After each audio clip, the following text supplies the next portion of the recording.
जितने लोग तेजी में हैं वो तो जगे हुए हैं, नींद आती नहीं है। और जो सोते हैं वो भी बड़े एक छोटे से बच्चे की तरह सोते हैं एकदम, है ना। बच्चा कैसे सोता है? रात को बार बार उठ के जोर जोर से रोना, कई बार पोर्टफोलियो की याद जो आ जाती है।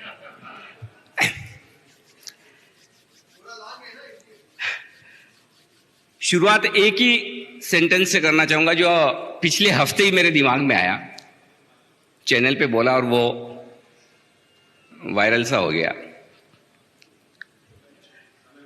मंदी टेम्परेरी है, तेजी परमानेंट है।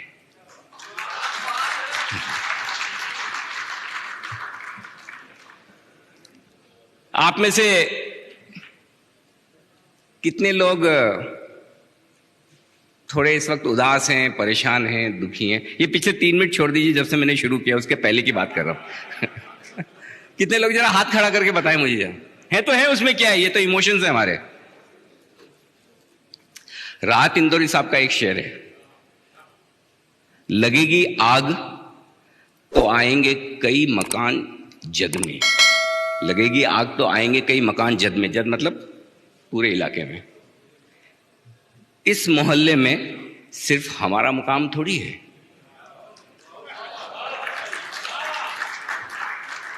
तो जहां हम हैं, जिस देश में हम हैं, जिस दुनिया में हम हैं, अगर वहां समस्याएं हैं तो ये प्रॉब्लम सिर्फ हमारे सारे आप सब आईएफए की थोड़ी है।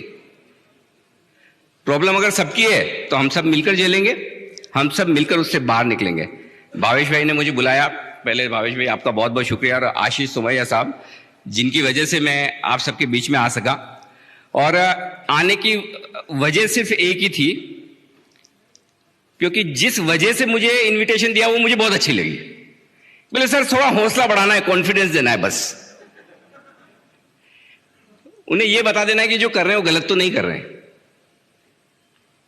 लगता है कि आपको, आप जो काम कर रहे हैं, जो कारोबार कर रहे हैं, जो प्रोफेशन में जिसमें, कितने लोगों को लगता है कि गलत है?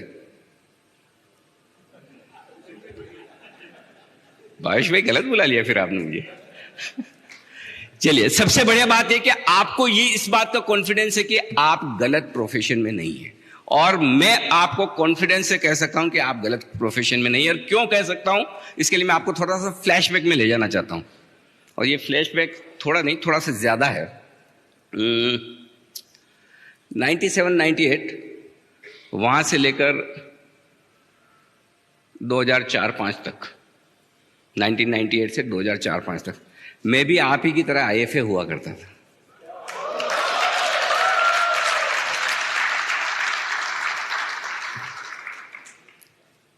म्यूचुअल फंड डिस्ट्रीब्यूशन मैंने उस जमाने में किया है जब लोग म्यूचुअल फंड्स समझते भी नहीं थे, जानते भी नहीं थे।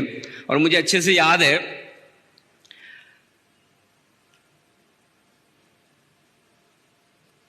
उस समय साल 2002-2003 की बात होगी।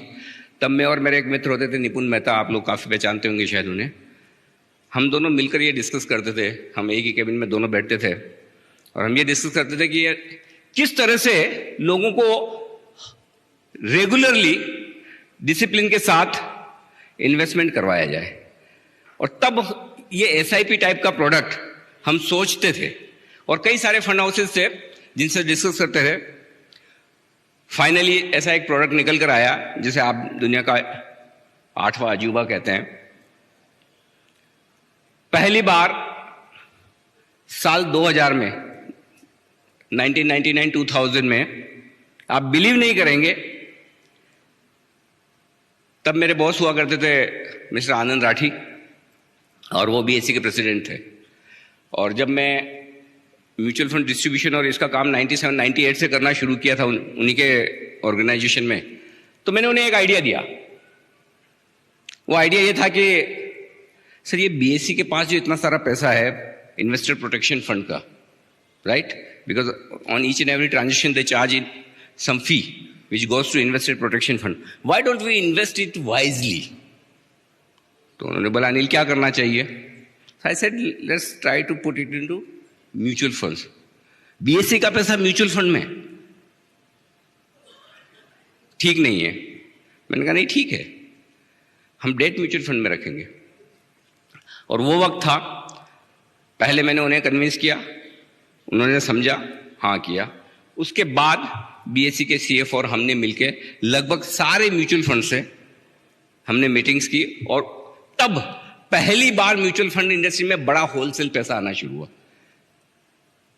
वहां से आज जो जर्नी है, मुझे मालूम है उस समय अलायंस म्यूचुअल फंड के फंड मैनेजर समीर अरोड़ा साहब होते थे। समीर जी मेरे बहुत अच्छे मित्र हैं। मैं उनके पास गया था उनके फंड में मीटिंग करने कि बीएसई का बड़ा पैसा है, 550 करोड़ है, डालना है फंड में।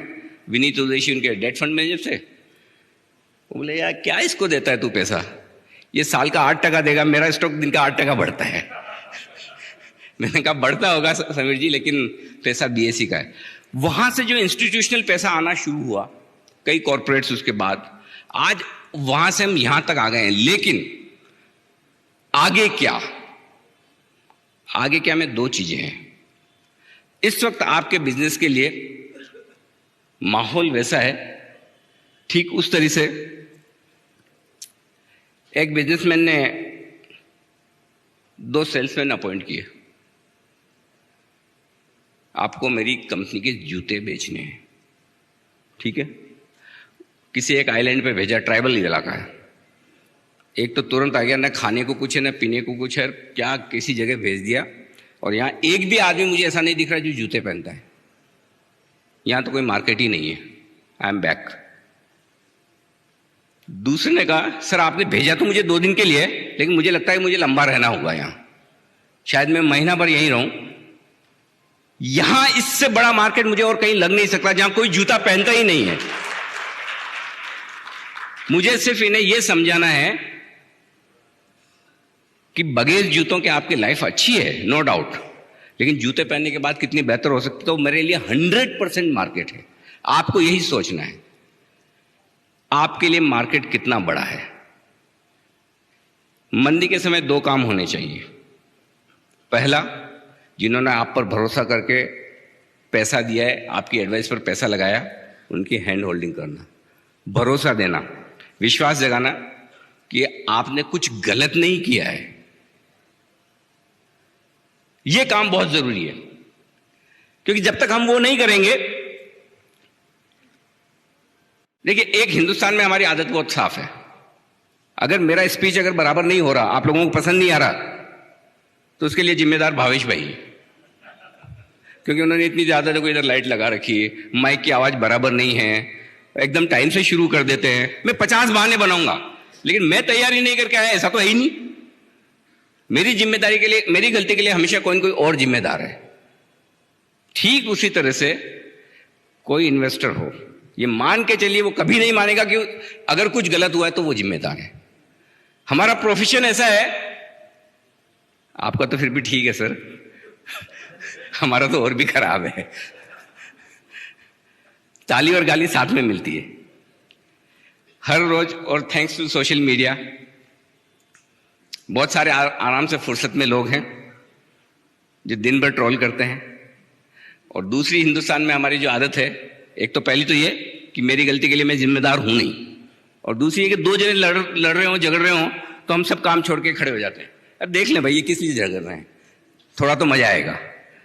तो दूसरों के झगड़ने पे हमें मजा भी बहुत आता है। ऐसी सिचुएशन में आपके लिए बहुत जरूरी है कि जो इन्वेस्टर्स आपके हैं, जो परेशान हैं, अपने पोर्टफोलियो को देखकर दुखी हैं, उन्हें आपको जाकर समझाना है। यार आप, आई एम श्योर आप कर भी रहे होंगे, लेकिन वो कॉन्फिडेंस आप कैसे देंगे, ये इंपॉर्टेंट है। और ये कॉन्फिडेंस आप 2 तरीके से दे सकते हैं, आप अपने एक्सपीरियंस से और अपने डेटा के साथ। फैक्ट्स फिगर्स के साथ जाएंगे, बताएंगे, तो कभी कोई नाराज नहीं होगा, पहली चीज। दूसरी चीज जो है, ये वो नाराज इन्वेस्टर हैं जो आपने पिछले 5-7 सालों में बनाए हैं। 2012-13 के बाद वाले ही नाराज है, उससे पहले वाले तो नहीं है ना, नहीं है ना, पहले वाले भी हैं। फिर तो आपने कुछ गड़बड़ की है। 2008 से 2010-12 के बीच में जिन्होंने पैसा लगाया, उनके पोर्टफोलियो तो अभी भी अच्छे ही हैं, खराब नहीं है। 12-13 के बाद, 14 के बाद जिन्होंने पैसा लगाया, उनके पोर्टफोलियो जरूर खराब है। आपका टाइम 25% एलोकेशन इस बात पर होना चाहिए कि जो मेरे एग्जिस्टिंग क्लाइंट्स हैं उनको मुझे संभालना है। लेकिन ये सब रोना धोना छोड़िए, 75% वक्त आपका नए क्लाइंट्स में जाना चाहिए। और क्यों जाना चाहिए? जो क्लाइंट आपने 2008, 2009 में बनाए, 2010 में बनाए, वो आपको हमेशा थैंक यू कहते होंगे।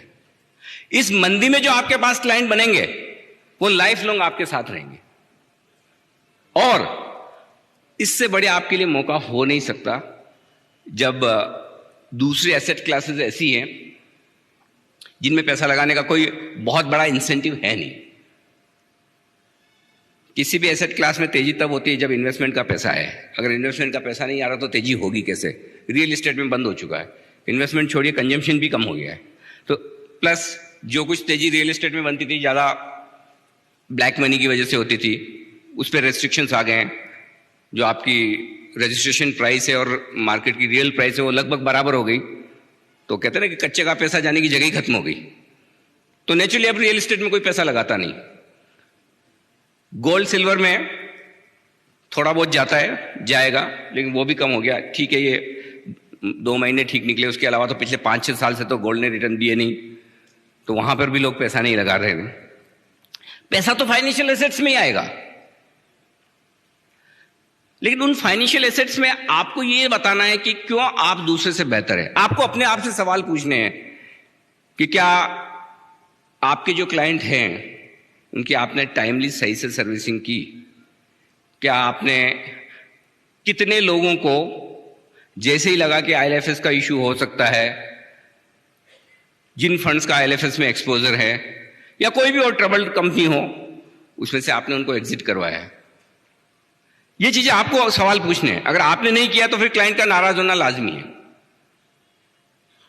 क्योंकि वो एक्सपेक्ट ये करता है। आप उसे रोज, आप मुझे रोज पूछेगा जाते हैं, Anil ji how are you, मैं भी स्माइल कर रहा हूं, ठीक है सर, सब बढ़िया है। लेकिन जिस दिन मैं बीमार हूं उस दिन आपने पूछा क्या? जिस दिन मुझे जरूरत है, मैं हॉस्पिटल में एडमिट हूं, अरे आज तो मेरा बहुत बिजी काम है, आज तो मेरी क्लाइंट मीटिंग है, आज तो ये है, आज तो वो है, उस दिन आप आके मुझे पूछते, उस दिन आप बोलते कि मैं 2 घंटे आपके लिए हॉस्पिटल में रुक जाऊं, तब तो मुझे लगता है कि आप वाकई में मेरे तबियत पूछते, मेरा भला चाहने वाले हैं, मेरे शुभचिंतक हैं, वेल विशर हैं। तो आप भले अपने क्लाइंट से रोज बात ना करें, रोज ना समझाएं, दिक्कत एक ही है, जब मुश्किल वक्त है उस वक्त आपने उन्हें संभाला है क्या? उस वक्त आपने उसे सही एडवाइस दी क्या? चक्रव्यूह में घुसाना आसान है, निकालना मुश्किल है। और आपका काम यही होना चाहिए कि इस चक्रव्यूह में से कब कैसे किसको निकालना। अगर एक क्लाइंट का आपने कभी किसी वक्त पैसा बचा दिया, मैं कह सकता हूं दावे से, वो जिंदगी में कभी आपको छोड़ेगा नहीं, बदलेगा नहीं। दिमाग से निकाल दीजिए, भूल जाइए कि ये बिजनेस खराब है। वैसे तो आप बोल नहीं रहे, लेकिन दिल में तो है, क्वेश्चन मार्क तो आते हैं, कुछ और करें क्या? कुछ और कर सकते हैं, करना भी चाहिए, लेकिन क्या जो कुछ और करने का आपके मन में आ रहा है वो अभी जो कर रहे हैं उससे बेहतर है क्या? अगर एबीसीडी शुरू से सीखनी है तो फिर यहां पर तो जहां भी आरएसटी जहां तक पहुंच चुके हैं वहीं से आगे जेड तक जाइए, यहीं पर मेहनत कीजिए, ज्यादा बेहतर होगा, बजाय इसके कि आप कुछ नया सोचकर नए सिरे से शुरू करें। ये चीजें होंगी, देश में बदलेंगी, आपके ट्रायल कमीशन भी कम होंगे, आपके कमीशंस कम होंगे, डायरेक्ट प्लान्स, दिक्कत आने वाली है, आ रही है। लेकिन इन सब के बीच में क्या आपने कभी एक चीज सोची है, जो आपके पास है वो डायरेक्ट प्लान्स में नहीं है? क्या है वो फर्क? किसी ने सोचा है? कोई बता सकता है मुझे? बस आपका पर्सनल टच, दिल से दिल की बात करो।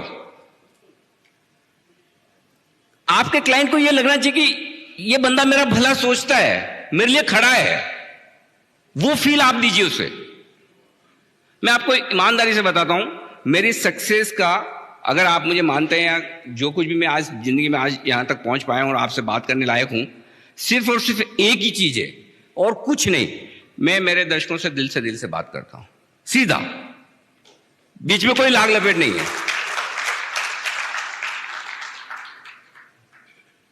मेरे दर्शक मुझे देख रहे हैं तो मैं अनिल सिंह भी हूं, वो नहीं देख रहे तो मैं कुछ नहीं। बहुत साफ है। मेरे पास कोई ऐसा सिस्टम नहीं है, कोई ऐसा मेरे पास में तरीका नहीं है जिससे मैं उन्हें अपने टीवी चैनल के सामने बिठा के कहूं तुम्हें देखना ही पड़ेगा। उनके हाथ में रिमोट है। एक सेकंड में अनिल सिंह भी नहीं रहेगा। ठीक उसी तरह से आप अपने प्रोफेशन में अगर आप अपने क्लाइंट से दिल से बात करेंगे, वो कहीं नहीं जाएंगे। प्रॉब्लम प्रॉफिट और लॉस की नहीं है, प्रॉब्लम पोर्टफोलियो में होने वाले नुकसान की नहीं है, प्रॉब्लम कॉन्फिडेंस की है, प्रॉब्लम क्राइसिस ऑफ कॉन्फिडेंस की है। आपके क्लाइंट का आप पर से भरोसा नहीं हटना चाहिए, नहीं टूटना चाहिए। यह बहुत जरूरी है, यह बहुत जरूरी है। वो रहेगा तो सब कुछ रहेगा। बाकी तो छोटी मोटी दिक्कतें हैं, हर बिजनेस के डायनामिक्स बदलते हैं, आपके भी बदल रहे हैं। शायद मैं थोड़ा फॉर्चुनेट था, टाइमली कुछ और फील्ड में चला गया। सारे लोग इतने फॉर्चुनेट ना हो, लेकिन मैं एक वो चीज बड़ा मिस करता हूं एक्चुअली।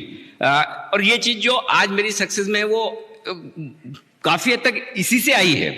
क्योंकि जब मैं म्यूचुअल फंड्स डिस्ट्रीब्यूट किया करता था, पोर्टफोलियो बनाता था लोगों को, तो मुझे ये बड़ी फीलिंग होती थी, अरे यार ये नुकसान ना कर बैठे, अरे यार ये पैसा बनाए, ये फील होती थी। और एक्चुअली मैं आपको बताऊं, जैसे आपने अभी देखा भी होगा कि मेरे इंट्रोडक्शन में आपने खाली CACS बोला, क्योंकि उसके अलावा मैंने कुछ किया ही नहीं। मैंने जिंदगी में 15 साल पहले जब CNBC ज्वाइन किया था, उससे पहले मैंने कभी कैमरा देखा नहीं, मैंने कभी स्टूडियो देखा नहीं, मैंने कोई कोर्स जर्नलिज्म का, मास कम्युनिकेशन का, मीडिया का ABCD नहीं पता, नथिंग। सिर्फ एक वजह से पहुंचा, और वजह यह थी कि जब मैं लोगों को एडवाइस करता था, लोगों को अगर मेरी एडवाइस पसंद आती तो मैं कई बार ये सोचता था कि क्या कोई ऐसा बढ़िया, बेहतर, बड़ा प्लेटफॉर्म हो सकता है जहां मैं ज्यादा लोगों तक पहुंच सकूं।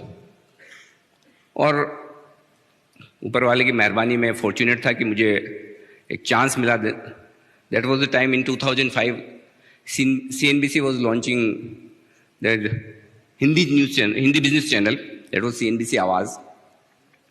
And I met through a common friend, my earlier bosses, Raghav Bahl, Udin Mukherjee and all. तो तब तक मेरा करियर बहुत अच्छा चल रहा था, फर्स्ट क्लास, बहुत बढ़िया था। और जब मैं इंटरव्यू दिया तो मुझे पूछा कि मीडिया में क्यों आना चाहते हो? मैंने कहा बस ऐसे ही, अच्छा लगता है, आप लोगों को टीवी पे देखते हैं तो बढ़िया लगता है, मुझे लग रहा है मैं भी टीवी पे आऊंगा, अच्छा लगेगा। This was my honest answer.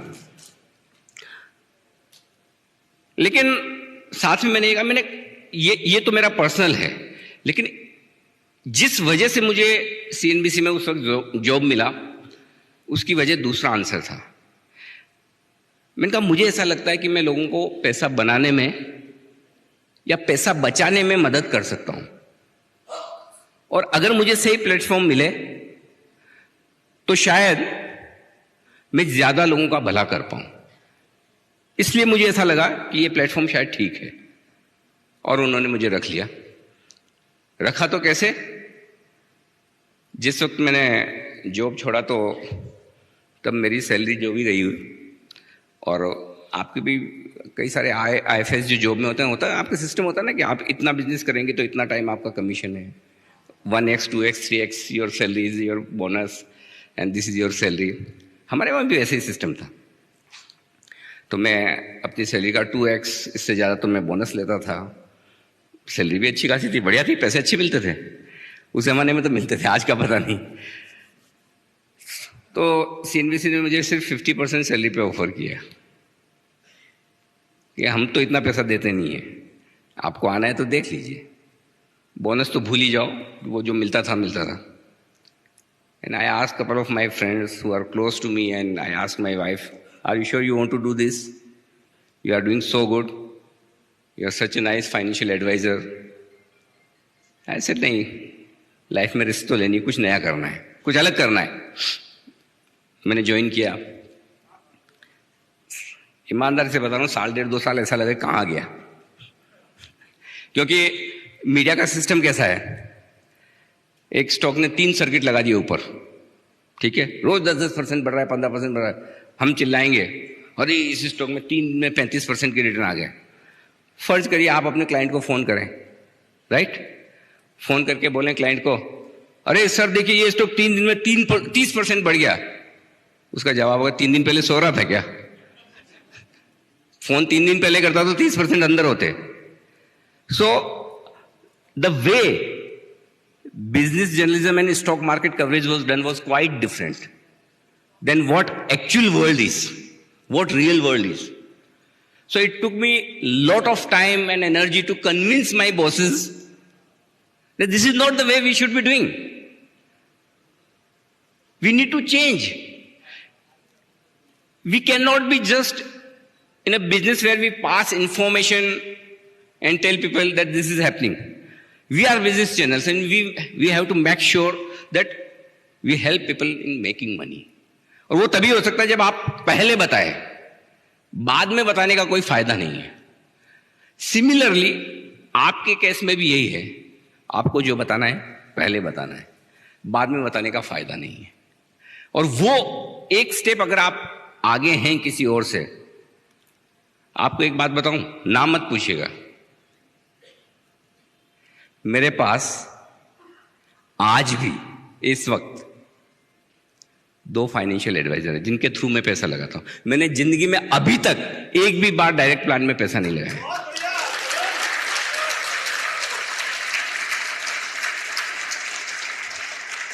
पूरी दुनिया मुझसे एडवाइस लेती है, मैं भी किसी से लेता हूं। इससे बड़ा मैं सबूत आपको नहीं दे सकता कि आपकी इंपॉर्टेंस क्या है और क्यों। वो इसलिए, मुझे कई बार है ना, जब मैं ब्रोकिंग हाउसेज में भी मैंने जॉब किए हुए, तो लोग मुझे कहते थे कि अरे इसकी ब्रोकरेज बहुत ज्यादा है, इसका कमीशन बहुत ज्यादा है, आपका ये ऐसा ज्यादा है, वो है, इसकी वजह से हमें लॉस बहुत होता है।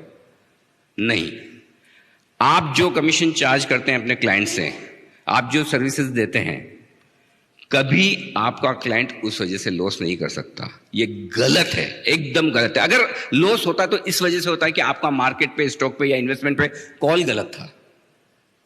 अगर आप ये सोचेंगे कि मुझे इन्वेस्टमेंट एडवाइजर नहीं चाहिए और मैं बड़े पैसे बना लूंगा, तो आपसे बड़ा बेवकूफ कोई नहीं है। ये बहुत साथ साथ में सारे लोगों को कहता हूं, ठीक है आपको छोटा मोटा बुखार है, क्रोसिन पैरासिटामोल खा लिया आपने अपने हिसाब से, लेकिन 3 दिन बुखार नहीं होता तो जाएंगे ना डॉक्टर के पास। एक और चीज आपको कहना चाहता हूं जो मुझे बड़ी दिल से चुभती है, और मैं आज बिल्कुल दिल से बात कर रहा हूं भावेश भाई, ये आप सब लोगों के साथ प्रॉब्लम है, और ये मैं कई सालों से, मुझे नहीं पता आजकल कम हो गई हो तो मुझे नहीं पता, मैं थोड़ा आजकल आप लोगों के टच में कम हूं, उतना बात नहीं हो पाता। कोई आपके ध्यान में ऐसे डॉक्टर हैं जिन्हें अगर मुझे चेक वेक करवाना हो या कुछ किसी को भेजना हो तो वो फ्री में सर्विस देने वाले कितने डॉक्टर हैं? एक आप ही के पास है। कोई इंजीनियर, कोई आर्किटेक्ट, कोई इंटीरियर डेकोरेटर, कोई ऐसे हैं जो फ्री में एडवाइस देते हो? किसी डॉक्टर को आपने शादी वादी में या कहीं पार्टी में, बर्थडे में मिल गए और पूछा होगा सर आजकल घुटने में बड़ा दर्द होता है, कुछ बता दीजिए ना, दवा मैं घर जाके ले लूंगा। कभी ऐसा हुआ है? किया है आपने? तो फिर इन्वेस्टमेंट एडवाइस क्यों? आपको मुझसे एडवाइस चाहिए, मेरे ऑफिस में आइए, मैं आपको पूरी तरह से ढंग से एडवाइस करूंगा, आपको देखूंगा, समझूंगा, आपका डायग्नोसिस करूंगा और उसकी बात बताऊंगा। प्रॉब्लम यही है, अनिल जी क्या लूं, ये ले लो यार, ठीक है, बाद में कहा अनिल जी, बढ़ गया शेयर तो उनका नसीब, घट गया तो अनिल जी को गाली। जितना जिम्मेदार वो है उतना अनिल जी भी है। अगर आपको एडवाइस चाहिए, प्रॉपर एडवाइस मिलेगी। सबसे बेस्ट फंड कौन सा है? आपने भी 2 बोल दिए चलते चलते, यार यही बढ़िया है सब। अब उस अभिमन्यु को आपने घुसा दिया चक्रव्यूह में, न तो वो निकल पाएगा, न निकालने की आपकी जिम्मेदारी है। फिर वो आपको भी गाली देगा, आपके प्रोफेशन को भी देगा, मार्केट को भी देगा और सबको देगा। फ्री में एडवाइस देना बिल्कुल बंद कर दीजिए।